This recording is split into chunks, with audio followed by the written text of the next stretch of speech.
नमस्कार, हिमाचल समाचार में आपका स्वागत है। आज के मुख्य समाचार। मुख्यमंत्री ने पूर्व विधायक श्री बंबर ठाकुर का जाना कुशल क्षेम।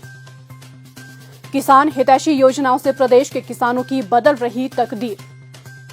सुखी ग्राम खुशहाल किसान की संकल्पना को साकार करते हुए प्रदेश में एचपी शिवा परियोजना का सफलतापूर्वक किया जा रहा है क्रियान्वयन। प्रदेश सरकार की योजनाओं से धार्मिक पर्यटन को मिल रहे नए आयाम। धार्मिक धरोहर के संरक्षण और विकास के लिए सरकार उठा रही नवीन कदम। और अब समाचार विस्तार से। मुख्यमंत्री ठाकुर सुखविंदर सिंह सुक्खू ने आज आईजीएमसी शिमला पहुंचकर पूर्व विधायक श्री बंबर ठाकुर का कुशल क्षेम जाना। श्री बंबर ठाकुर शुक्रवार को बिलासपुर में गोली लगने से घायल हो गए थे। मुख्यमंत्री ने उनके शीघ्र स्वास्थ्य लाभ की कामना की है। इसके उपरांत मीडिया से अनौपचारिक बातचीत करते हुए मुख्यमंत्री ने कहा कि श्री बंबर ठाकुर को बेहतरीन चिकित्सा उपचार प्रदान करवाया जा रहा है और अब उनकी स्थिति में काफी सुधार है। इस घटना की निंदा करते हुए उन्होंने कहा कि ये मामला अत्यंत गंभीर है और पुलिस को दोषियों के खिलाफ त्वरित कार्रवाई करने के निर्देश दिए गए हैं। पुलिस ने रात भर छापेमारी कर कुछ संदिग्धों को हिरासत में लिया है। उन्होंने आश्वासन दिया कि दोषियों के खिलाफ कड़ी कार्रवाई सुनिश्चित की जाएगी। जी खतरे से बाहर है और डॉक्टर उनका पूरी देखभाल कर रहे हैं, इलाज कर रहे हैं और निश्चित तौर पर बड़ा गंभीर मामला है। और हमारी सरकार ने पिछले रात कुछ रेड्स की है, उसमें कुछ क्लू मिले हैं और पुलिस की कार्रवाई जारी है। निश्चित तौर पर जो भी इस प्रकार की घटना में सम्मिलित होगी, सरकार उनके खिलाफ सख्त कदम उठाएगी। कुछ अरेस्ट हुई है, अब आगे उनके बाद अगली जो पुलिस की कार्रवाई है तो उसमें जहां पुलिस उचित समझेगी वहां कार्रवाई कर रही है। एक प्रश्न का उत्तर देते हुए मुख्यमंत्री ने कहा कि विपक्ष को विरोध करने का लोकतांत्रिक अधिकार है, लेकिन उन्हें सरकार के साथ सहयोग भी करना चाहिए। सबसे बड़ा प्रश्न ये है कि राज्य में नशा माफिया को कैसे पनपने दिया गया। हमारी सरकार के ईमानदार प्रयासों के परिणाम स्वरूप प्रदेश में आज नशे के मामलों में 30% तक की गिरावट आई है। मुख्यमंत्री ने कहा कि अभी हाल ही में एक बैठक के दौरान नशा माफिया पर कड़ी कार्रवाई के निर्देश दिए हैं और राज्य सरकार विधानसभा के बजट सत्र में संगठित अपराध और नशा तंत्र के खिलाफ कठोर प्रावधानों के विधेयक भी पेश करेगी। एचपी शिवा परियोजना हिमाचल में कृषि क्षेत्र की तस्वीर और किसानों की तकदीर बदल रही है। सुखी ग्राम खुशहाल किसान की संकल्पना को साकार करते हुए प्रदेश में एचपी शिवा परियोजना का सफलतापूर्वक क्रियान्वयन किया जा रहा है। प्रदेश के किसानों को लाभान्वित करने के उद्देश्य से राज्य में 1292 करोड़ रुपए की महत्वाकांक्षी एचपी शिवा परियोजना के अंतर्गत प्रदेश के 7 जिलों के 28 खंडों की 6000 हेक्टेयर कृषि योग्य भूमि पर बागवानी, सिंचाई, सोलर बाढ़ बंदी जैसे कार्य प्रगति पर हैं। योजना के तहत बिलासपुर, हमीरपुर, कांगड़ा, मंडी, सोलन, सिरमौर और ऊना जिला में अमरूद, संतरे, लीची और पलम जैसे फलों की खेती को प्रोत्साहित कर 15,000 से अधिक किसान परिवारों को लाभान्वित किया जाएगा। किसानों की फसलों की सुरक्षा के लिए अब तक 83 क्लस्टरों में सोलर फेंसिंग लगाने और 99 क्लस्टरों में 1414 हेक्टेयर क्षेत्र में खेत बनाने का कार्य पूरा कर लिया गया है।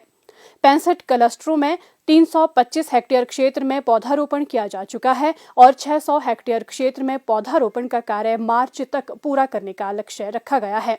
किसानों को उच्च गुणवत्ता वाले पौधे उपलब्ध करवाए गए हैं। परियोजना के तहत किसानों के खेतों तक बेहतर सिंचाई सुविधा उपलब्ध करवाने के लिए 114 उठाऊ सिंचाई योजनाएं निर्मित की जा रही हैं। इसके अतिरिक्त बागवानों को ड्रिप सिंचाई और जंगली जानवरों से फसलों की सुरक्षा के लिए सोलर बाढ़ बंदी की सुविधा उपलब्ध करवाई जाएगी। प्रदेश सरकार द्वारा सभी हितधारकों को क्लस्टरों में पर्याप्त कार्यबल और मशीनरी तैनात करने के निर्देश भी दिए गए हैं। किसानों और बागवानों की आर्थिकी सुदृढ़ करने के लिए उनके उत्पादों के लिए उपयुक्त बाजार भी उपलब्ध करवाया जा रहा है। खेतों में काम करते खुशहाल किसानों की तस्वीर ये बयां कर रही है कि हिमाचल का किसान प्रदेश की चहुमुखी विकास का साक्षी बन रहा है। मुख्यमंत्री ठाकुर सुखविंदर सिंह सुक्खू के नेतृत्व में प्रदेश सरकार हिमाचल को धार्मिक पर्यटन के हब के रूप में विकसित करने के लिए निरंतर प्रयास कर रही है। प्रदेश में पारंपरिक वास्तुकला और आधुनिक सुविधाओं के समावेश से मंदिरों का सौंदर्यीकरण किया जा रहा है। सरकार मंदिरों को भव्य रूप प्रदान करने के साथ साथ इनकी ऐतिहासिक और सांस्कृतिक धरोहर को भी संरक्षित रख रही है। सरकार के प्रयासों से श्रद्धालुओं की धार्मिक यात्रा का अनुभव सुखद बन रहा है और स्थानीय लोगों के लिए स्वरोजगार के नए अवसरों के द्वार भी खुल रहे हैं।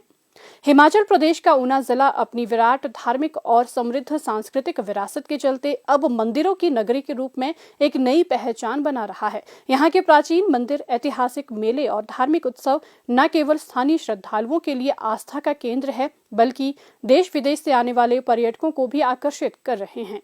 हिमाचल सरकार के प्रयासों से इन स्थलों का विकास, सौंदर्यीकरण और विस्तार किया जा रहा है, जिससे न केवल धार्मिक पर्यटन को बढ़ावा मिल रहा है, बल्कि स्थानीय अर्थव्यवस्था भी सुदृढ़ हो रही है।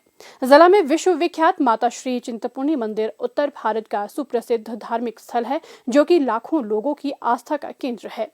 श्री चिंतपूर्णी मंदिर के सौंदर्यीकरण का कार्य और श्रद्धालुओं को सभी मूलभूत सुविधाएं उपलब्ध करवाने के लिए 250 करोड़ रुपए खर्च किए जा रहे हैं।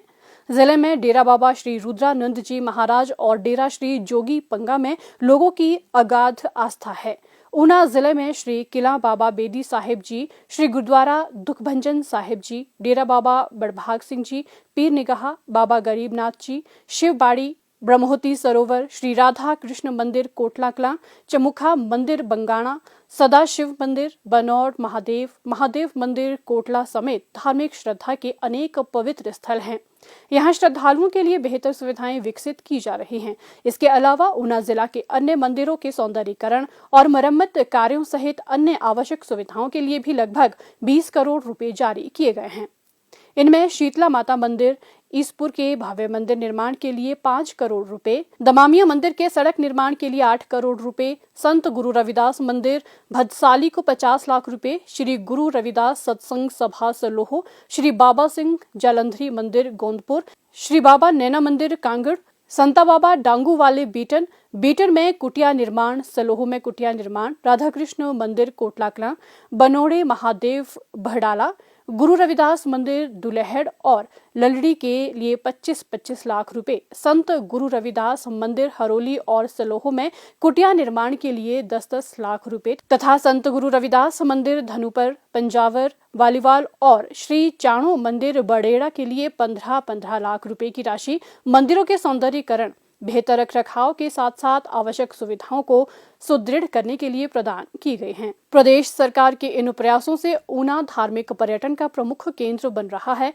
और इसकी सांस्कृतिक धरोहर को भी संरक्षण मिल रहा है।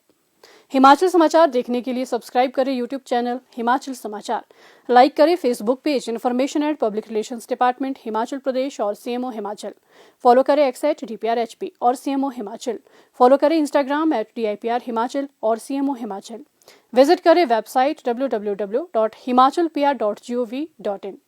इस अंक में इतना ही, कल फिर होगी मुलाकात, दीजिए इजाजत, नमस्कार।